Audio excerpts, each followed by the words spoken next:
Deciding what you would do with the time and energy you're spending stuck. Time and waiting will not solve this problem. You have to go inside, doing the work, doing the introspection. Today we have a very special guest, Paula Randler. A lot of say, I don't know how I got here, but it is hard to get up on Monday and go to work. Something's not aligning anymore. There's a rhythm that we get into, and there's the expectations of the job. Who do I work with? How do I do my job? What does this look like? And for high achievers, that gets boring. So we have to start telling people, I'm different. Here's how I've grown. Here's how I've changed. Here's what I want. She's got over 20 years experience in the public sector and going into the private sector. Just a great leader, someone that has a passion for people, wants to elevate people in their careers. What are your core values, really? I assert that family is not a core value, it's a context. Attention is a core value. Compassion, commitment. These are how we approach certain things at certain times.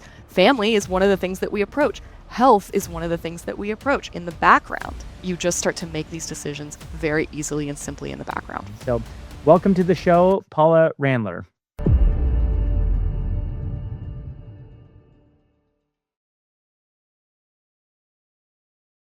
Welcome back to Never in Reverse podcast. I'm your host, Jeremy Axel. Today we have a very special guest. She is a facilitator, an expert, executive, and professional coach. We are so lucky to have her today, coming right out of the great state of the hot state of Arizona. Welcome, Paula. Thank you so much, Jeremy. Happy to be here. You got that AC working over there? I don't hear it. Got the AC working. I'm glad you can't hear it. It's running. Swamp cooler, this just churning. So for viewers, I just want to let you kind of introduce yourself, family background, where you're from, all those great things so we can get to know you a little bit. Love it. Sure. So I'm a transformational career coach. I help mid-career professionals who are choosing whether to stay or go from a job to make a confident career decision so they can stop second guessing, stop wasting time second guessing, and finally look forward to Mondays again.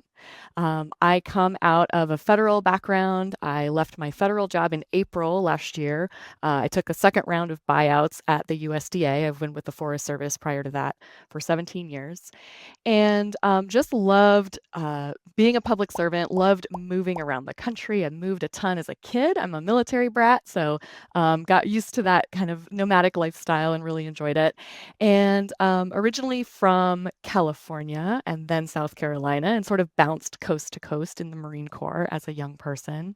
And then got into environmental service, so largely into water quality and then into urban forestry, which is how I arrived at the Forest Service, and just grew into management positions from there, really capitalizing on what my parents would probably say was a natural leadership style, and got into facilitation, executive facilitation, and just started to really develop a style around helping executives reach their goals and then helping individuals come around to a really heart-based, values-based, aligned decision about whether to stay or go from their corporate job. Almost accidentally, just sort of fell into this pattern with folks who got referred to me because I helped their friend do this job as well, and really have a pretty proven system at this point. It's fantastic. Kids, family, anything about you Yes, personally? I have a partner here in Tucson and two stepsons. They're grown. One's here in Tucson, living nearby, which is such a treat, and the other's a senior at NAU in Flagstaff. Wow. So one thing Yeah. as with all you've moved a lot. So there's I probably a appreciate lot that. of, you're a chameleon. You can probably adjust to a lot of circumstances. Absolutely. I definitely credit my growing up in the military as for a lot of my resilience, for a lot hmm of my ability to sort of make friends quickly, to adapt to a new place quickly.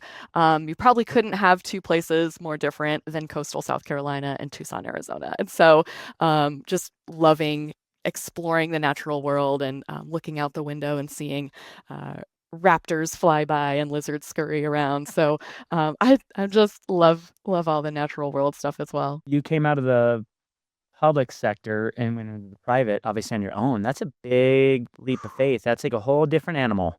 It was a wild learning curve. Still is. I'm still on this wild learning curve, Yeah. jumping out of public service and from the bureaucracy and into entrepreneurship and everything that comes with that, including trying to get the word out about, what it is that I do to help people and who are the people that I can serve. Well, that's awesome. Well, let's dive into today's episode. I got some questions to start off for you. So you're going after executives, professionals that are kind of maybe mid-career, maybe a third away in their career. They got some traction and maybe they're just feeling this either dead end road, they're not excited anymore, there's no growth period or something's happening, right? So you get those experienced professionals that feel stuck. I've been there, right? And then you start maybe sometimes get negative. You're just not feeling the vibe. You're waking up, like you said, on a Monday and you're going, I don't want to put my shoes on today.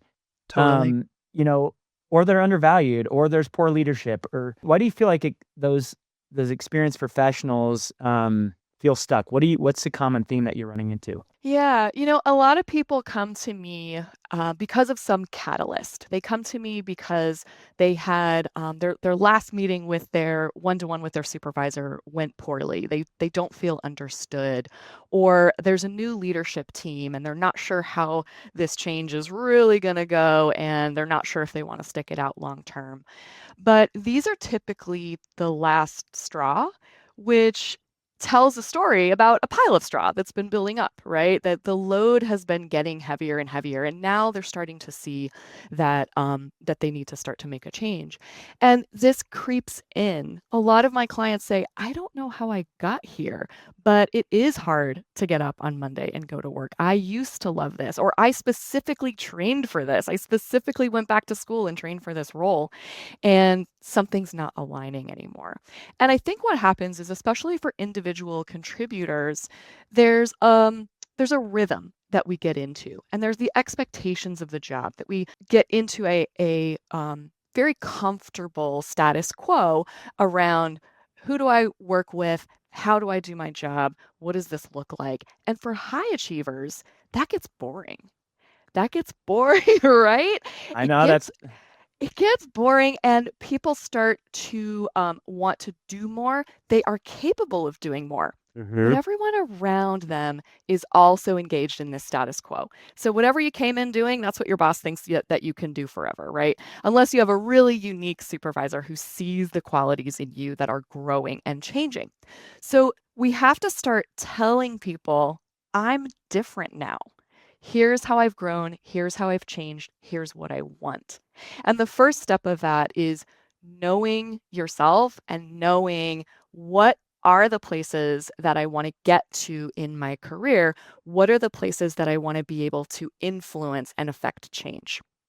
Yeah, and I think, I've had some of this. They put you in this box, right? Like they got these containers and you're not your job description is what it is. And right in front of them or right in front of you, you might uncover some core things that are gonna drive the business forward. And these people, I've been in it. That's why I started our organization. I was so tired of that mentality. And I'm probably 180 degrees opposite of that. So my team probably is like, "Can we ever slow down?" To be honest with you, it's like I don't ever feel like we remain in the same place, but I can Right. understand what that feels like. The leadership, whoever's leading that, the people that you're dealing with, I gotta assume that it typically starts, there if they're feeling that, like, resistance to move forward, they're typically getting that box is it's square. There's no is that what you typically see is just that the upper level management or the CEO, or maybe that's a smaller organization, the C-suite, just they're comfortable with doing the revenue they're doing and the clients they serve, and they don't wanna expand outside that with systems and processes, and so you're just stuck being that person, right? And you Very might much see. a stay in your lane, keep Yep. contributing the way you've been contributing. Thanks for your idea. We'll think about it, and then nothing. Oh, Oftentimes, inviting input. This is one of the cardinal sins for supervisors. Inviting input and then ignoring it, not okay. And these are the yep. times that really lose trust for employees. And that's when they start to come to me to say, I've got this misalignment. I'm not sure what to do about it. Yeah, and I think, I can.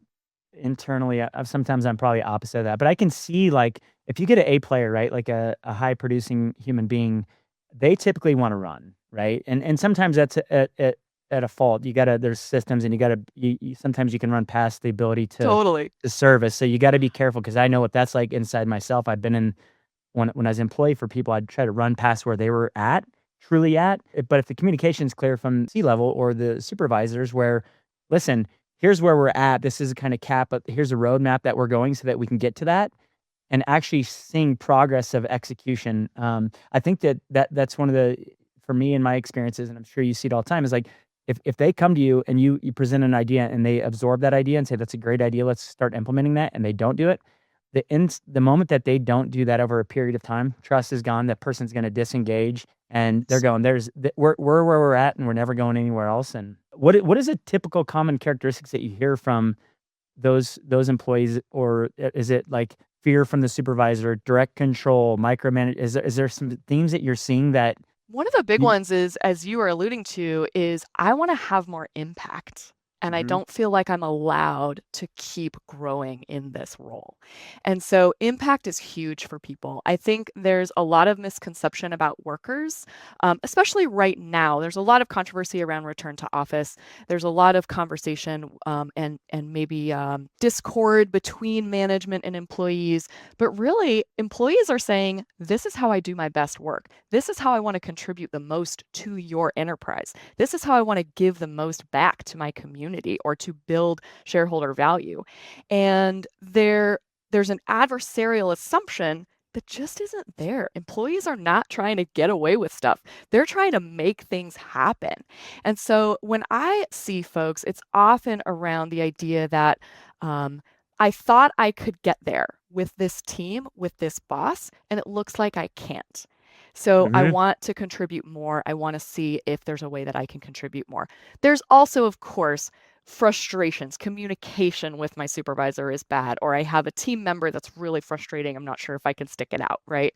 And those things are things that we work through. Typically, in those cases, because my program, the Love It or Leave It Career Cure, is about whether someone is going to stay or go from their job, I do see about a 50-50 record on this. People who decide, all right, I've made my decision, I'm going to go. I've made my decision, I'm going to stay. And the folks who are going to stay often have boundary questions that they need to work through for themselves and setting those boundaries with their supervisor and their team. And they also have those trust issues that you mentioned, that we can get over. These are minimal trust issues that just need a communication aspect to them versus larger impact, long-term sustainability of this position, and management not going in the direction that I want to go in. So I got a question for you because I think this is important for the viewers. Let's say, as a leader, I think this is a leadership question. So sometimes when you get put in leadership roles, you assume a authoritative position, meaning that you think that you're to be reported to, right? And that can be a really negative thing if that person's not ready, if they don't truly understand how to lead. I've been in that spot where I'm growing into leadership, and I'm still evolving. I'm learning how to maintain that holistic approach of what it really looks like to be accountable, but also give autonomy. What do you think from a leadership standpoint, from common characteristics that a leader should listen to from what you're getting from the base level, the career person, right? That's like, listen, here's the comment. What would you advise to the leader? Like, listen, here's some things that you need to like. It's important to pay attention to as a Right. leader. Is there some things that you would advise on that? Love that question. Yes, absolutely. I think one is a change in communication or a change in performance. Either they're communicating more than they used to or less than they used to. And so that might signal that they're starting to question their role or your position as a leader. They're starting to say, how am I going to communicate with this person to get something different than what I've been getting all along? And so either less or more communication in an attempt to reach out to their supervisor. Another one is, I think that gallows humor and cynicism are symptoms of burnout. And so gallows humor is something we all engage in at various times, typically at work, typically with our trusted friends over lunch, right?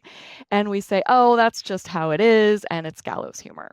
But that is a very early signal that employees might be burned out or that something in the process, something in the system is not working. And if it's not working for the employees, it won't work for your product either, right?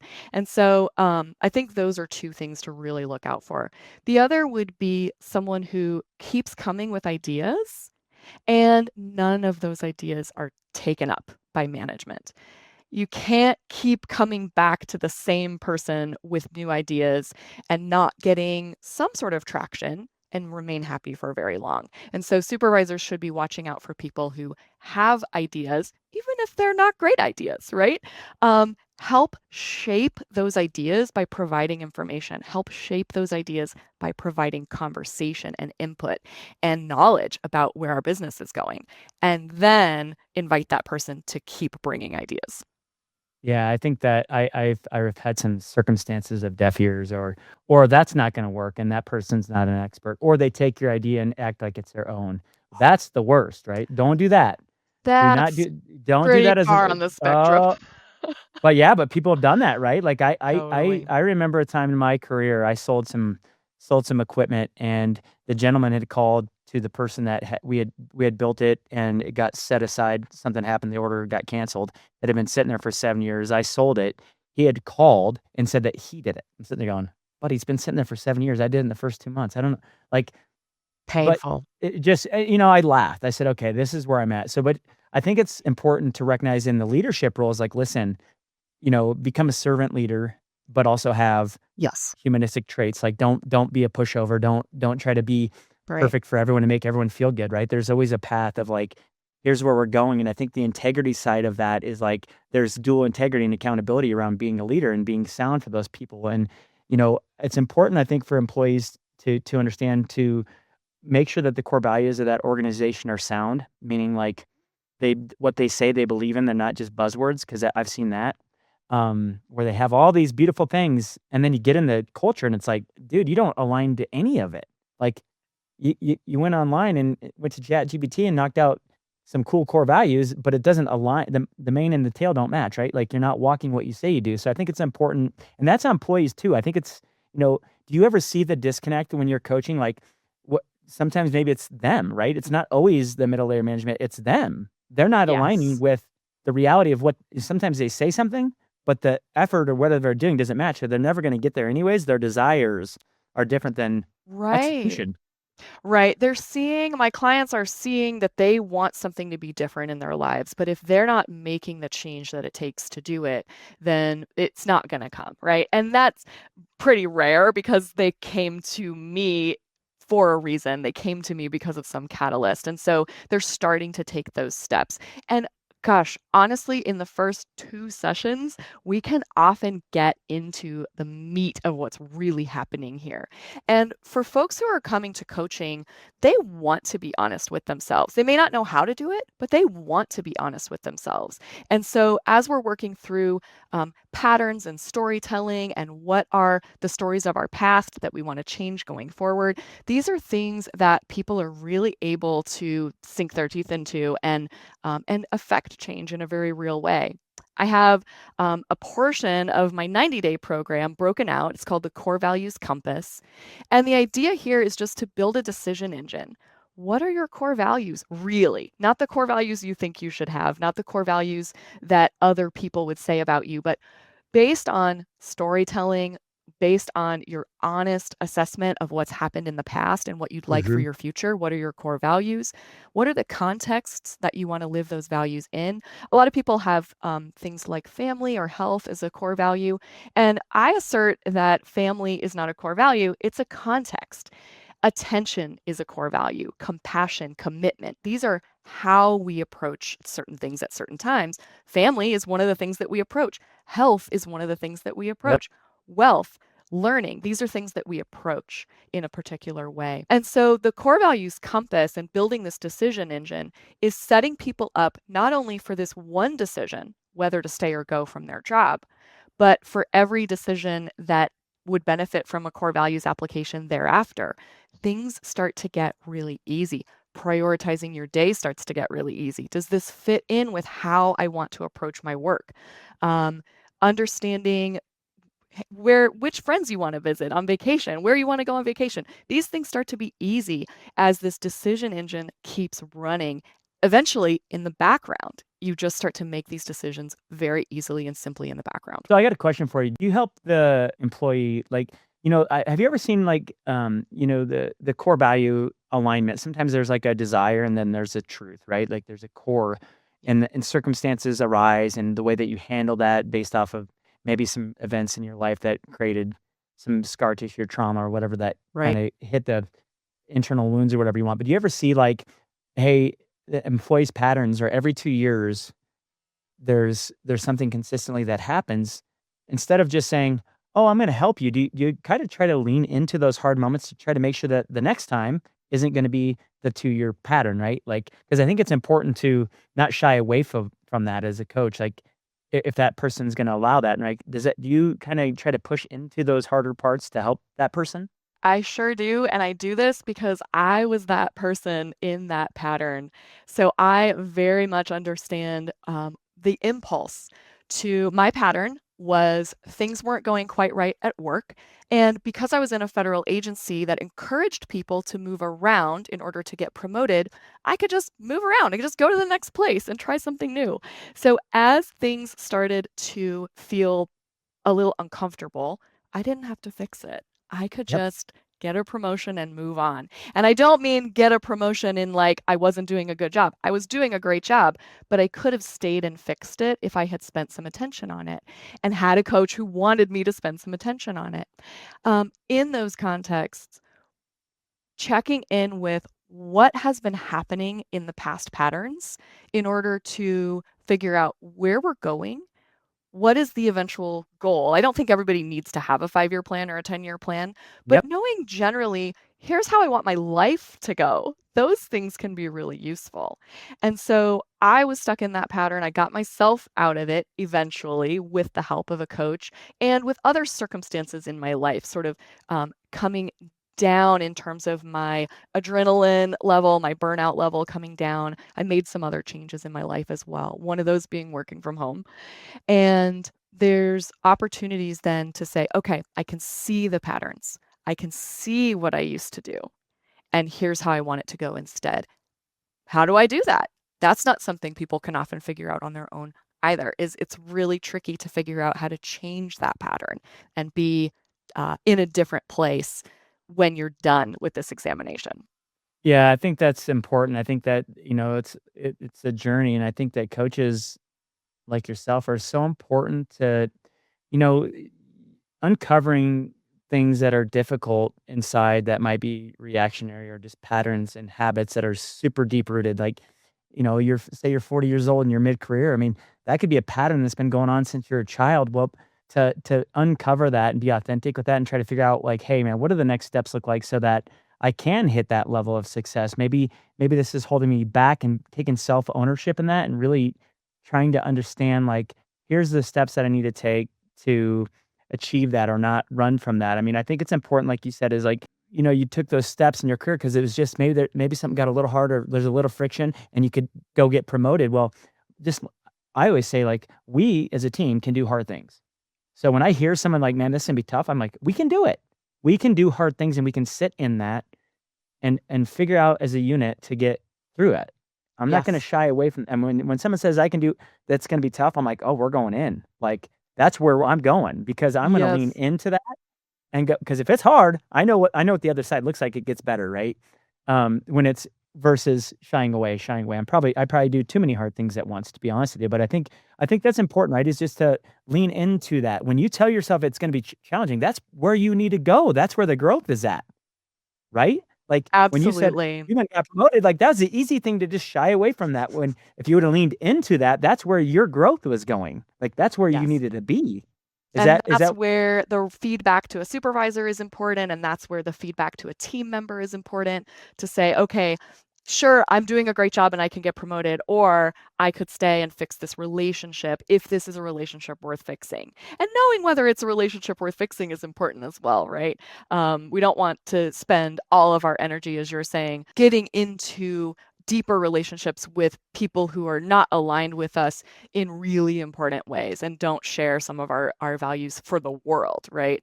But I really liked something you said about how we can approach an individual problem and keep coming back to the hard thing, sitting with discomfort, I think is what you said, sitting with Mhm, discomfort. So difficult to sit with discomfort and so mhm. difficult to say, okay, what are the gifts of this moment for me? That's a question I love is what's happening now and what are the gifts of this for the future? Yeah, because your protective mechanism or whatever's going on in that hard moment, like, sometimes you'll shield it with that buffer and be like, "Oh, man," and take this outside path to not sit in it, and I think there's when you sit in those moments and you actually give it intimacy and, like, trying to figure out, like, "Hey, what's happening in me?" Don't worry about that other person, right? Or whatever the situation might bring, because we all like to go around and deflect outside of the person, right? Like, if it's creating something inside of you as a professional, that's you. That has nothing to do with that other person. So, Right. I'm going through this, to be honest with you right now. It's a self-discovery phase that I've been in for the last year and a half, and I'm like, "Man, if I have something that comes up in me that I'm not feeling great about that person, that's not them, that's me. It's what's going on in me," right? Like, Yes. because they might have done something that created that, but they're not responsible for that, and I think in my career, I used to always be like, "Dude, F off." I basically toss him to the side and not deal with him anymore, and that's not peaceful either, like, because then you're gonna have this weird interaction down the road if you ever see that person again. So I think it's, getting getting to that baseline of like, "Hey, I can be around this person no matter what, or this situation no matter what," because you sat in that hard thing and you just sat there and you would say, "What is Yes. it?" The gift is in there. It might not feel great and it might take a long period of time, right? But there is a gift inside of there that is I would it's just a baseline of just simplicity. Right. You Right. know? And I'm sure you see that a lot, like, some people probably come and be like, "Oh, my boss, my supervisor," and Yes. right behind that is all the work that they need to be doing, right? Like, Yes. because 'cause you're gonna have hard supervisors, you're gonna have people that are narcissists, you're gonna have people that don't show up on time, but tell you to show up on time. You're gonna have all these like, it's not the first time, and it's not the last time. So, that tells you that if it happens and doesn't happen, that the work is inside of you so that it doesn't bother you, right? Totally. And not saying that their behavior is okay, but Correct. saying that I can't control their behavior. I can only control my own. And these are the choices I'm going to make around that. Yeah, and it doesn't mean you have to be in alignment with them or you have to stick in that position, right? Like but the way that you control yourself in that moment is your decision. And Right. I'm going through that journey right now because I'm not the best at that, right? Like I sometimes wear my emotions on my sleeve and go, I let my own personal things come online and in turn that person might not even see it that way. But it's not their responsibility to do the work, it's mine, right? Like it's fully and I think that's a very unique thing that a coach like yourself could kind of help people harness and really understand as they get through these tough moments that are the periods of growth, that they stay in that hard thing, right? And just sit in it Right. instead of going, "Oh, I need to make a career change." What do you really? Yes. Is that And is that and people know this about themselves, which is amazing, right? People know that they might be jumping out of the frying pan into the fire. And so when they come to me, it's typically because they know they want to make a sustainable decision, a decision they can live with for a long time, that the next job they have, they want to be a 5 or 10 or 15-year job, not just yes. jumping from one thing to the next and staying unhappy. People carry their burnout with them typically. I definitely recommend that people heal their burnout. I'm a certified burnout coach. People heal Burnout? their What's burnout. that? I got that everywhere. You know what that is? Oh Right my here. gosh. Right? Yeah. It's so common. It's so common, and it's something that people carry with them because they're not healing it before they go to the next place. And so Yeah. when the boss does something that the last boss did, the reaction is the same as opposed to changing and improving that reaction over time for each person. So do you at the let's say just you get someone on, either an executive or a mid-level career person, someone that's got some skin in the game for Yeah. themselves. Towards the tail end of, like, the coaching or when you're starting to get traction, is there a complete alignment and clarity around the truth? I mean, how do you uncover, like, the truth of that person to truly get Yeah. in personal authenticity, like, here's really what I enjoy or I don't Yeah. like, or do you kinda get them there? Is So that the fun. goal? Yes, absolutely, and that's usually around the midpoint. So the first part, as I mentioned, is the core values compass that we're building Yep. this decision engine. Then we start to get into what do you enjoy? What do you wanna do with your time on Earth? I think about time on Earth as one of the concepts that we're really growing into because we have a short time. Many of us are not acknowledging that we only have a short time, and so embracing this and understanding, I want to spend my time on things that are for this, that will accomplish this. Those are the types of things that we do in that middle phase. And then, usually around week 8 or 9 of a 12-week program, the decision engine is built. People have thought really about what they want to contribute to the world during their time on Earth, how they want to spend their time. And around week 8 or 9, that decision, stay or go, it just happens. It Mhm. just comes to them so easily and beautifully after typically agonizing over what should I do for months, sometimes years before they get to my desk.